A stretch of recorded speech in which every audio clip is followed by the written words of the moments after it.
Alrighty, let's begin with our first question. Please always mark the keyword because it will help us to arrive at the correct answer quickly and also saving time. Option A says vector assembler is an estimator, standard scaler is an estimator, and logistic regression is a transformer. Vector assembler is a transformer, not an estimator, as mentioned. Incorrect. If you want the PDF version of this course, please enroll in Diamond membership or above by clicking the join button now, then select the Diamond tab. Once enrolled in Diamond membership, please connect and inbox me on LinkedIn at the rate of Cloud Guru Amit or Instagram at the rate of Amit Physique. I'll be glad to help you out with the PDF version of this course, including hands-on files when available. Option B, if we look, it says vector assembler is transformer. Now this time it's good.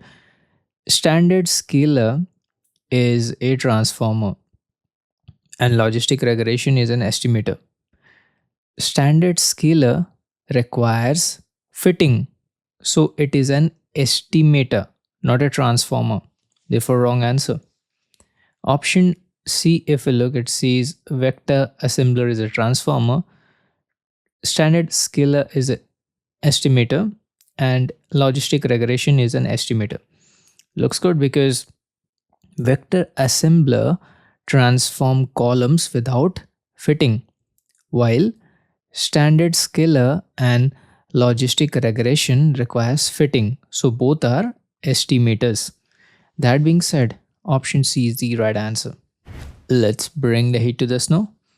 Option A says use an oversampling method to boost the number of failure class records in the training set. Oversampling increases minority class representation, helping the model learn rare patterns. Let's keep it. Option B says apply dimensionality reduction to minimize the number of input features. Reducing features doesn't solve unequal class distribution. What we have here in the equation, class imbalance in the training data, right? Option B is incorrect. Now let's move to option C. Option C says extend the number of training epochs to help the model learn better. More epochs won't fix skewed class learning. Therefore, wrong answer. Option C says use cross-validation to improve generalization across unseen data. Cross-validation improves robustness but doesn't rebalance class proportions. Wrong choice. We'll lock option A as the right answer. Alrighty, now let's look at this question. This is all about registration process aligning with Unity catalog standards. Option A says use mlflow.log_model and pass the 3-level model name using registered model name. So using mlflow.log model for registration doesn't register the model in Unity catalog. So this is incorrect. Option C says call mlflow.register model with the model name in a Unity catalog workspace to trigger automatic registration. So this option omits registry configuration and model signature, which are required for Unity catalog. Wrong choice. Let's now move to option C. Option C says log the model with a signature, set the mlflow registry to Unity catalog, and then use mlflow.register model with the 3-level name. So this option ensures the registry is set to Unity catalog and uses mlflow.register model with a 3-level name. Let's keep it. Option D says use mlflow.log model with an input example and registered model name to auto-generate the signature and register the model in Unity catalog. So this option relies on log model for registration, which doesn't complete Unity catalog registration. We'll delete this. We'll lock option C as the right answer. Alrighty, we have a brainstorming question. As per the question, we want to impute missing values with minimal effort, manual effort required. Let's move to option A. Option E says allow AutoML to choose and apply the best imputation method during training. AutoML handles imputation internally, reducing manual coding. Let's keep it for now. Option B says before running AutoML, use PySpark ML libs imputer class to fill missing values. So this option requires manual setup and coding before AutoML starts. So this we don't want, right? Because we want to reduce manual effort. Option B is out. Now let's move to option C. Option C says choose an imputation method and let AutoML apply it during training. So this option will add configuration effort to define the imputation method. Therefore, wrong answer. Option D says before running AutoML, use the simple imputer class to fill missing values. So this option requires separating pre-processing with simple imputer prior to AutoML. So this we don't want. We'll lock option E as the right answer. Let's bring the heat to the snow. So this is all about which column should be transformed using one hot encoding. Option A says encode user ID to ensure each user is uniquely represented in the model. User ID is an identifier, not a feature for prediction. Hence incorrect. Option B says encode age to handle numeric values properly. Age is numeric and doesn't need categorical encoding. Wrong answer. Let's move to option C. C says encode gender since it contains a few categories without any ranked order. Gender is categorical with no ranking, making it suitable for one hot encoding. Let's keep it. Option D says encode a region code to capture all possible region values in the model. A region code has too many unique values, leading to sparse features. We'll delete this. Let's lock option C as the right answer. Alrighty, looks like we have a brainstorming question this time where we need to implement a champion or challenger framework. Option A says change model aliases manually in the Databricks UI to reflect the latest version. Manual UI changes doesn't support CI/CD automated CI/CD workflows. Therefore, wrong answer. Now let's move to option B.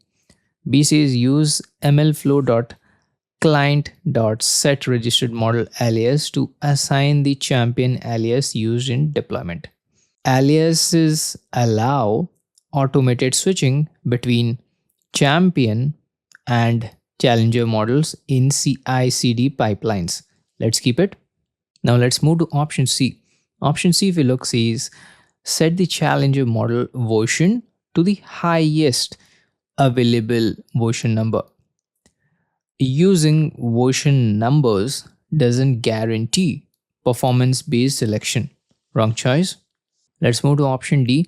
D says use mlflow.client.set registered model tag to label the champion model in deployment. Tags doesn't control deployment behavior in model serving pipelines. We'll delete this. We'll lock option B as the right answer. All right. Now let's look at this question. We need to compare performance matrix across the runs using a built-in MLflow feature. Option A says experiment notes. Notes help with documentation but doesn't support metric comparison. Wrong answer. Option B says run comparison.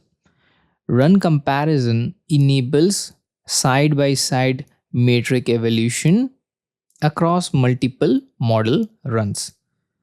Looks good, we can keep it. Option C says model registry. Registry manages life cycle stages, not performance analysis. Wrong choice. Option D says artifact logging.